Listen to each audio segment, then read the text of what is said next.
I'm gonna whisper a little bit. I've just been so lazy to get out of bed, so I'm trying to do everything I can do in bed.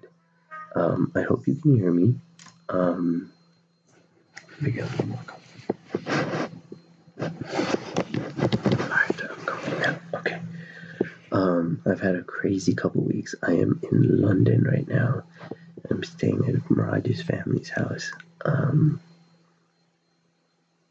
So that's where I am. Last week I went to Lightning in a Bottle. The week before I had the really therapeutic healing week with just seeing, a lot of family friends. I saw Aditi, I kicked it with Shweta, I so on and so forth. Had some really interesting hangouts with my parents and mama, and went to Mission Peak hiking, and that was that week. And then the week before was when I moved. So it's been 2 weeks, which is crazy. 2 or 3 weeks since I left DC, and I've had pretty just rapid, things happen. But I'm in London now. How crazy is that? I'm really out here in the UK, like crazy. But this jet lag got me kind of messed up. I'm really tired, and so much to catch up on that I don't really feel the need to, just because we talked about this earlier, just like how when too much happens, it's hard to kind of put it all together, as it kind of minimizes some of those experiences. But we can do big points, I guess, why not? So the week after I left, the big lesson I learned that week is people have their own lives now. It feels like all these parents, their lives no longer revolve around their respective children, which just makes me really realize, like, damn, no one cares, which is very freeing. I feel like, one of the last holds I had before I felt some dose of freedom was like, oh, all these families, you know what's crazy? I forget, even as I'm saying this right now, it's like, these are all phases. Like, the era where I'm alive with my parents is a phase. And that phase ends at some point. It's not like your parents will always be around. It's not like you'll always be around. But it's important to remember that, like, they're all phases. So, the last phase of your parents valuing you too much was a phase, and now you're in a phase where they all have their own lives. And I guess it's just humbling in a weird way, realizing, like, even the people you thought you were a centerpiece of their life, you're just another side piece now. And that's like really,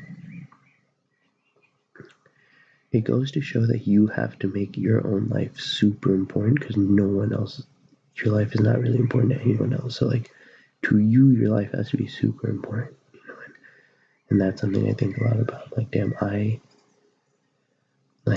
have to be super important to myself, because that's it. That's the only way. Like, you can't go based on being like, oh, I'll be important to 30 other people, because at the end of the day, like, you won't, and you don't want to be.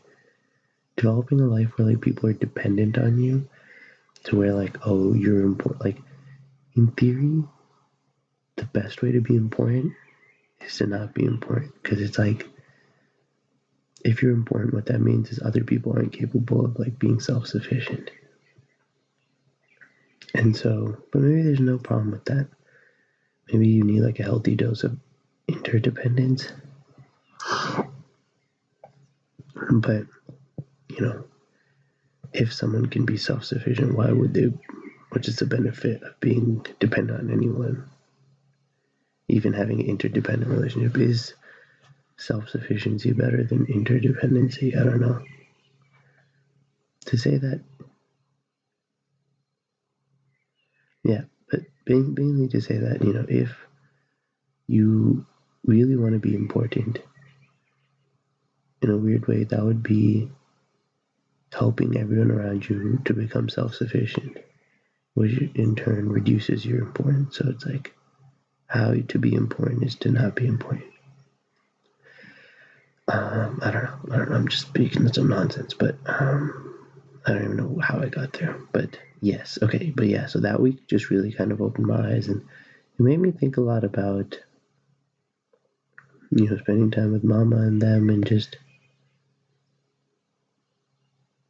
it really makes me think, man, I'm around all these people who, like, education is, like, so belittled to just, like, you need to learn math and science, and it's kind of sad. Like, there's no importance placed on knowledge as a means to, like, living life better, in how to live life, how to communicate with people, what is the extent in which we need to communicate with people, how do we expand our vocabulary so we can capture more thoughts and ideas, and how can we use that to our benefit? What does a good life look like?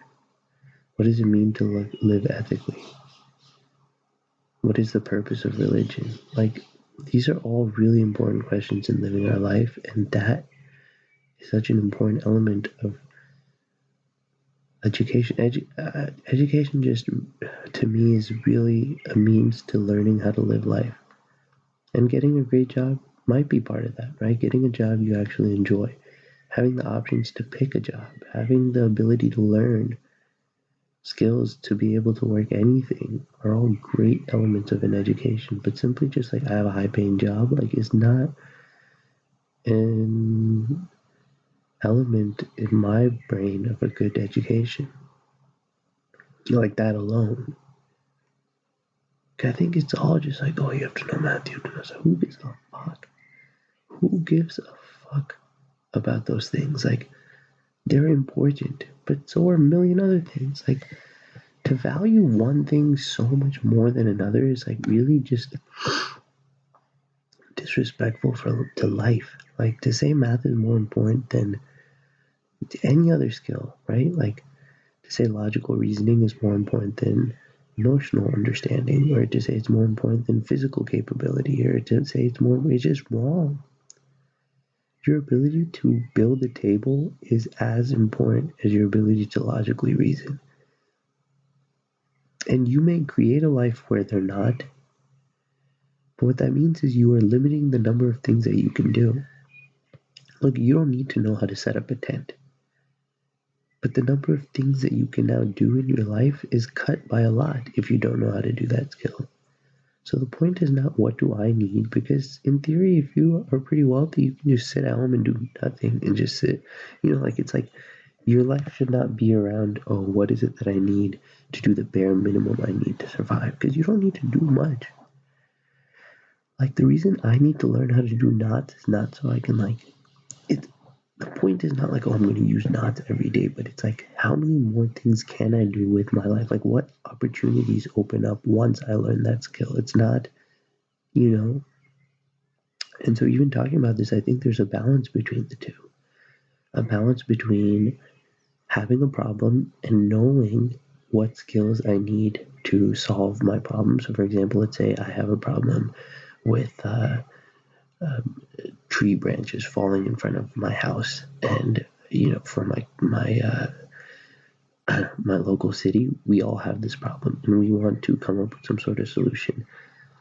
Learning the skills that can actually directly impact this would be useful to learn in that way. But there's also another element of education, which is learning things so that I can even see that there are problems, right? Like, you have to have a certain base to even identify a problem. And I need to think a little bit more about that. Just like, what information needs to be had for a person to actually even identify a problem? Because that's also an important skill, right? Because maybe not, maybe not. Maybe if you live a life ignorant of the fact that there are problems, then maybe, I don't know. But I guess what I'm saying is, for you to be like, okay, here's a problem, here are the things I need to know, you need to be able to identify problems. And for that, you have to have a certain, like, knowledge base itself, right? Like, you won't know that global warming is a problem unless you have some sort of science base to even know that what that is.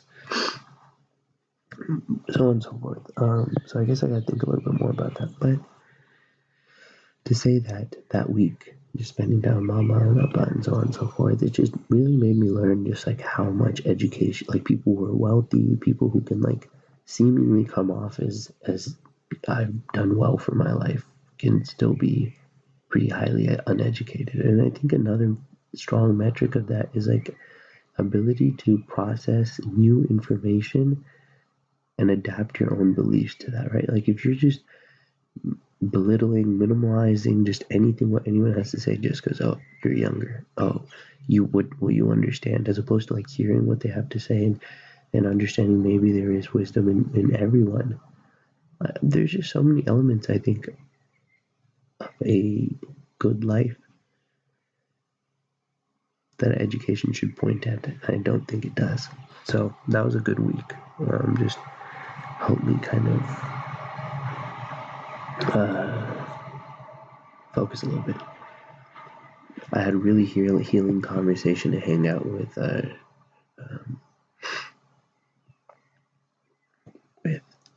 I'm trying to think how I want to go about these journals. Do I want to like say people's name, or is that like a privacy thing? Like, I don't think I should just say people's names like that, but it's like it's also part of the story. I'm just saying red hair. I hope maybe you'll remember. I had a really healing conversation with red hair, just about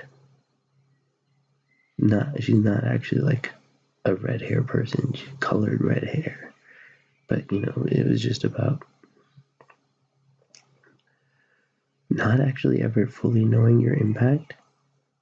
She was talking about how like it seems like I was so fixated on the ways that I could have negatively impacted people that I wasn't really paying attention to all the ways that you could accidentally positively impact people, and you just never know. And I guess that was kind of like refreshing to hear, because I was like, I never thought about that.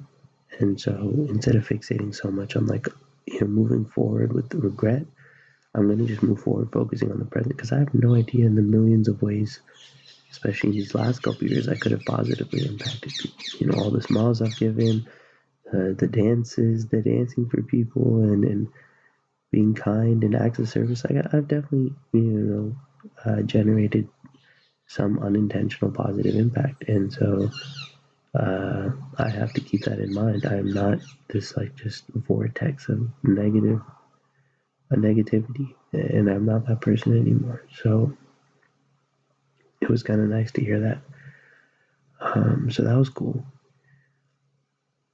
And she also kind of talked a little bit about how even to think you have a large impact on someone sometimes can overvalue your own importance. Like most people, you probably just place such a, everyone's so focused on their own life, their own insecurities, their own problems, that you're just like another, Pluto, just on their outer orbit, like not even really present in their thoughts. Or so it's like to think that you actually had created an impact and then stay in their head, kind of in a weird way is very narcissistic, in that, oh, you think you're so special that you left that large of an impact. Like, no, you're not, you're nobody. And so that was nice to hear too, just because it's like, I don't know, it was good, healing. So that was 1 week. The next week was Lib. Dude, I can't even, I've been talking to everyone about it, so I can't go into Lib, but Lib was crazy, man. So many life lessons, but I just briefly say, you gotta be confident, go talk to anybody. You are a valued, loved human being. You have a lot to bring to the table, so go do it. And learn to take care of yourself. Know what you prioritize. Be fun. You don't need fun. You can be fun. It's just a lot of, I don't even know. I can't get into it, but yeah. And then now I'm here in London, and it's been a crazy couple of days. I hope I can get over this jet lag in the next week or so. I'm already feeling really like tired / I'm getting a cold, I think. I'm not sure, but we'll see. I'll fight through it. It's a cycle, but I will get through it. Apart from that, I love you. Good luck. Bye.